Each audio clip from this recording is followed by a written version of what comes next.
Hi, I'm Amy McCarter. Welcome to House Calls, brought to you by KaMMCO, where Kansas healthcare professionals deliver health insight. Today I'm speaking with Dr. Doug Iliff about patient information. Thanks for being here today. You're welcome.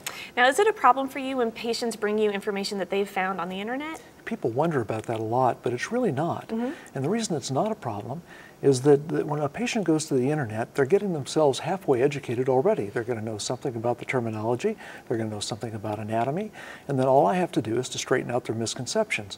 What I bring is perspective and judgment, and it's really easier when I don't have to do the background work. Okay. What if the information they bring is just wrong? Well, sometimes it is, and when that happens, we just have to see where they ran off the tracks and fix it.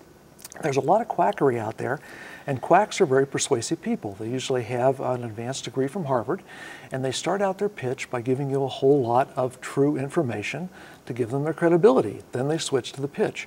When that happens, I just have to go to where they ran off the rails and try to fix it from there. What are the best sources of information? Well, the best sources are reputable journals and textbooks. But I got to be honest with you, I've got a large library at my office and I hardly ever consult it anymore. And the reason is that it wastes so much time. I go to Mr. Google and I enter a search term, and then I look for a reputable site like the MayoClinic.com or the Cleveland Clinic or the National Health Institute or WebMD, and I look for information there. How do you know what information is reliable? Well, it's hard to know exactly, except generally we all know the big name places. Mayo Clinic, for instance. Enter hangnail into the search engine. Look for the Mayo Clinic site. You're going to get good information from them. Okay. Are there places that everyone should avoid looking for information?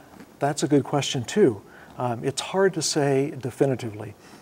Dr. Gott, the column in our local paper, used to just drive me nuts because he was so full of wacko information that I'd spend a lot of wasted time just disabusing patients of falsehoods. The doctor they have now, Dr. Komaroff, is excellent, and so it's a big help. Magazines used to be a problem because they just wanted to capture eyeballs with controversial opinions. But medical journalism is so much better than it used to be that that's not much of a problem anymore either. Okay. What do you know about telemedicine? Telemedicine is going to be the wave of the future. Someday, and I'll be able to sit with an iPad and another person 1,000 miles away with an iPad, and we can look at lesions and talk about diagnoses, and it's going to save a lot of time. But here's the problem. It's kind of like with email. Right now, there's no way to charge for those services, and until someone figures out a way to do that, it's just not going to happen. Okay. All right. Good information. Thanks, Dr. Iliff. You're welcome. Please join us next week for a new health topic discussion on House Calls.